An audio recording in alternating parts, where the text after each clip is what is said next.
একটা যুদ্ধ ছিল সবচেয়ে কণ্টকাকীর্ণ যুদ্ধ, কিন্তু সেই যুদ্ধে রাসূল যেতে পারেননি। কেন জানেন?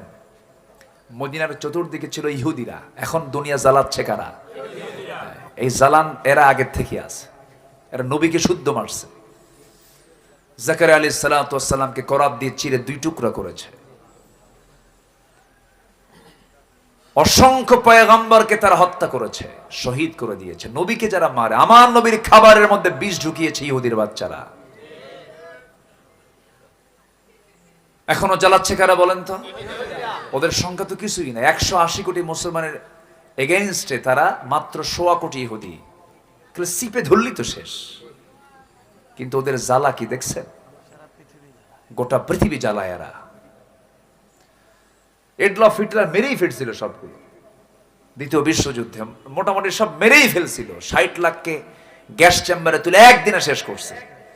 কিন্তু এডলফ হিটলার তার আত্মজীবনীতে লিখে গেছেন যে আমি তো সুইসাইড করছি, মরে যাচ্ছি, ঠিক আছে, কিন্তু কিছু ইহুদি থুয়ে গেলাম যেন পৃথিবীবাসী যেন বোঝে যে এডলফ হিটলার কাজটা কি করছে। এর অভিশপ্ত জাতি, কিয়ামত পর্যন্ত এদের নির্দিষ্ট কোনো আবাসন থাকবে না। এখনো যে অবস্থায় আছে ওদেরকে বৈধ না অবৈধ, ভাড়াটিয়া হয়ে গেছে বাড়িওয়ালা, ভাড়াটিয়া হয়ে গেছে কি বাড়িওয়ালা। সম্মানিত ভাইয়েরা, সম্মানিত বন্ধুগণ, আমার রাসূল মদিনার চতুর্দিকে যখন দেখতে পেলেন, উপকণ্ঠে দেখতে পেলেন ইহুদিরা বিভিন্ন ষড়যন্ত্রে মেতে উঠেছে। এই ষড়যন্ত্রকে ফেস করতে হলে আমি রাসূল আমার মদিনার বাইরে যাওয়া যাবে না। রাসূল ম্যাক্সিমাম চেষ্টা করতেন তিনি নিজে যুদ্ধের নেতৃত্ব দেওয়ার জন্য। আলহামদুলিল্লাহ। আমার নবীজি বললেন আমি এই যুদ্ধে যাব না, তবে সেনাপতি আমি নিযুক্ত করে দিচ্ছি। নামাজের গুরুত্বটা কি জাস্ট এটা বোঝানোর জন্য আমি জাস্ট এই ইতিহাসটা একটু টানতেছি। আমার নবীজি বললেন সাহাবীরা কারা কারা আছো যুদ্ধের ময়দানে যাবে? মুতার যুদ্ধ, রোমানদের বিরুদ্ধে যুদ্ধ, পরাশক্তির বিরুদ্ধে যুদ্ধ, কারা কারা আছো আসো। সব চলে আসছে, এক ঝাঁকে চলে আসছেন। নবীর সামনে দাঁড়িয়ে বলতে লাব্বাইকা ইয়া রাসূলুল্লাহ, বলুন কি করতে হবে। আমার রাসূল বললেন যায়েদ এদিকে আসো তো, তুমি তো আমার খুব কলিজার টুকরা, তোমার মা আমার কাছে দিয়ে গেছে, আসো তুমি আসো আমার কাছে। দাঁড় করায় দিলেন। জাফর এদিকে আসো, চাচাতো ভাই, তুমি তো কয়েকদিন আগে আবিসিনিয়া থেকে আসলা হিজরত করে, আসো দাঁড়াও। আব্দুল্লাহ এদিকে আসো। তিনজনকে লাইন করে দাঁড় করায় দিয়ে বললেন সাহাবীরা যুদ্ধের সেনাপতি হয় একজন, আমি বানালাম তিনজন। আল্লাহু আকবার। বলেই রাসূলের চোখে পানি। আমার নবীজি বললেন আমার পালক পুত্র যায়েদ সে হবে 1 নাম্বার, সে যদি মারা যায় হবে 2 নাম্বার আমার জাফর, 2 নাম্বার যদি মারা যায় 3 নাম্বার হবে আমার আব্দুল্লাহ। তিনজনের মুখে হাসির ঝিলিক, তারা নিশ্চিত হয়ে গেছেন আমরা শহীদ হয়ে যেতেছি। তারা মৃত্যুটাকে পকেটে নিয়ে ঘুরেছেন, শাহাদাতকে তারা এমন ভাবে কামনা করেছেন। এই তিনজনের চেহারায় হাসির ঝিলিক দেখা দিচ্ছিল, কিন্তু মুনাফিকরা পিছন দিয়ে চলে আসলে সে বলছে হাসতেছে কেন, মরে যাবা কিন্তু। সেনাপতি একজন হয় তিনজন, তোমরা তিনজন নিশ্চিত মারা যাবে। এই তিনজন সজোরে একসাথে বলতেছে মুনাফিকের বাচ্চারা মরার জন্যই তো যুদ্ধে যাচ্ছি, কারণ জান্নাতের গন্ধ নাকের মধ্যে পেয়ে গেছি।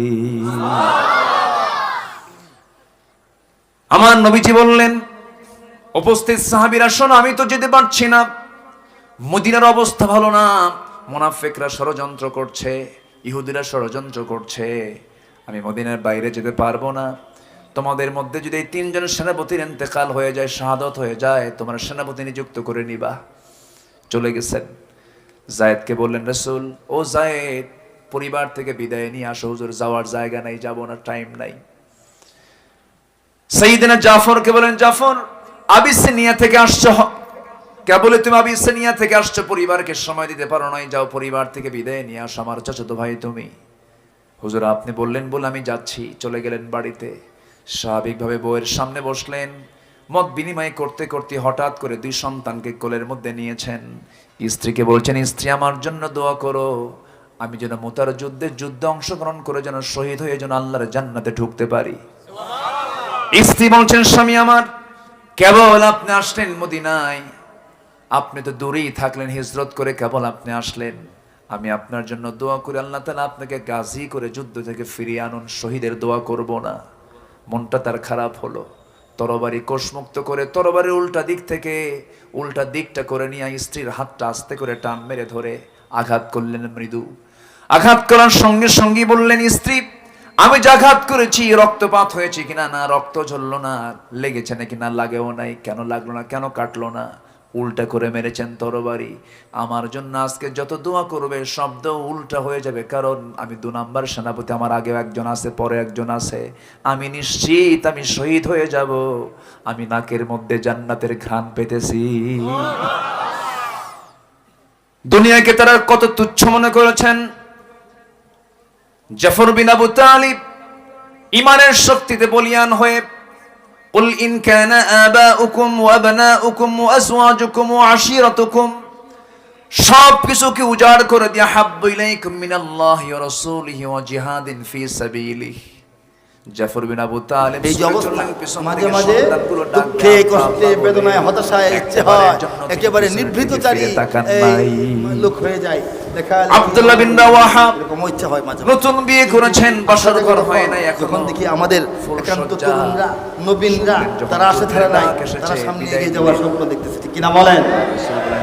বাংলার সব পীর মাশায়েখ উলামা জনতা জাগরে আজ বিদায়ের জন্য গেলেন, ঘরের মধ্যে ঢুকলেন না, পিছনে দরজার ওলি আউলিয়া মুজাহিদিনের মেহনতে গড়া এই জমিন না পাক বানাতে দেব না কাউকে মুমিনের এই জায়নামাজ। গোটা বাংলাদেশের জমিনটা মুসলমানদের জায়নামাজ, ঠিক কিনা বলো? এই মুমিন মুসলমানদের জায়নামাজ ওলিয়া আউলিয়াদের মেহনতে গড়ে উঠেছে, এটা কি নাপাক বানাইতে কাউকে দেওয়া হবে, ঠিক কিনা? আমি কিচ্ছু চাই না, একটা ভুলে গিয়ে আজ হয়ে গেছি মোরা সকলে এক, ওরে দেশ জাতি দিন ইমানের শত্রুরা সবে তাকিয়ে দেখ। বলো ভেদা ভেদে ভুলে গিয়ে আজ হয়ে গেছি মোরা সকলে এক, ওরে দেশ জাতি দিন ইমানের শত্রুরা সবে তাকিয়ে দেখ। আমাদের বুকে গেঁথে নিব গুলি বাঁচাবো এই দেশে বাঁচাবো দিন, আমাদের বুকে গেঁথে নিব গুলি বাঁচাবো এই দেশে বাঁচাবো দিন।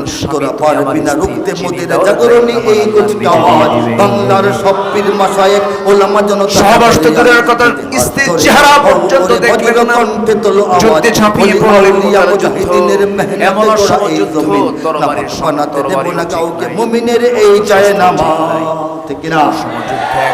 ঐক্যবদ্ধ হওয়ার জন্য আমাদেরকে কি করতে হবে? সেই যুদ্ধে অংশগ্রহণ করে 3 জন ফিরকা তরিকা মাযহাব আর রাজনীতি নিয়ে কেন লড়াই, মুসলিম নামে এক হও সবে যে দেখো আর সময় নাই। খালিদ বিন ওয়ালিদ রাদিয়াল্লাহু তাআলা এমন একজন সেনাপতি ছিলেন, এমন একজন মুজাহিদ ছিলেন, 250 যে দেখো আর সময় নাই। তুমি বড় আমি ছোট হতে পারি এ নিয়ে করো না কোনো বড়াই, তুমি বড় আমি ছোট হতে পারি এ নিয়ে কোনদিন করো না তার কোনো বড়াই। শত্রু কর্তৃক রক্ত দেহ থেকে এক ফোঁটা রক্ত বের হয় নাই।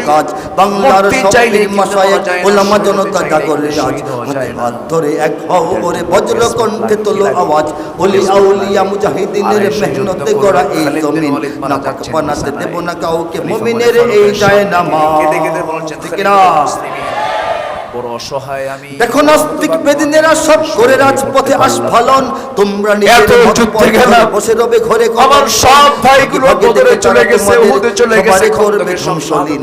ভাগে ভাগে দেখো তারা তোমাদের সবারে করবে ধ্বংসলীন। নিজেরা লড়াই করে যাবে আর পেয়ে যাবে পার জুলুম বাজ। বাংলার সব পীর মাশায়েখ ওলামা জনতা জাগরে আজ হাতে হাত ধরে এক হও, ওরে বজ্র কণ্ঠে তোলো আওয়াজ।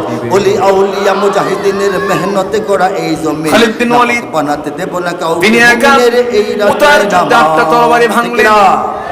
খালিদ সাইফুল্লাহ রাদিয়াল্লাহু তাআলা আনহু যাকে আল্লাহর তরবারি বলা হয়, আল্লাহু আকবার, সেই খালিদ বিন ওয়ালিদ বিজয়ী বেশে ইসলাম ভালো লাগে না যাদের, থেকে স্বাধীনতা যারা বিকাতে চায় চলে আসলেন, দেব না তাদের থাকতে এ মাটি, ইমানের ঘাঁটি এ বাংলা শাহাদাত বরণ করেন। ইসলাম ভালো লাগে না যাদের, স্বাধীনতা যারা বিকাতে চায়, দেব না তাদের থাকতে এ মাটি, ইমানের ঘাঁটি এ বাংলায়। যুদ্ধের জয় পরাজয় গোলাম হয়ে কি হয়েছে আমি পরে শুনবো, কার কি হয়েছে পাঁচটা গোলাম হয়ে যারা এই দেশ চালায়। স্বাধীনতা কামী মুমিনের দেশে দেব না তাদের করতে রাজ। বাংলার সব পীর মাশায়েখ ওলামা জনতা জাগরে আজ তুলে এক হও ইন্নাল্লাযীনা আমানু। হ্যাঁ গাও গাও হাতে হাত ধরে এক হও এক নম্বর হলো যারা ঈমান আনবে। তোলো আওয়াজ নামাজ ওলি পড়বে, আউলিয়া নামাজি। মুজাহিদিনের মেহনতে গড়া সবাই এই নামাজ পড়তে জমিন। রাজি আছি তো? ওলি আউলিয়া মুজাহিদিনের সময় নাও, মেহনতে সময়। গড়া এই জমিন নাপাক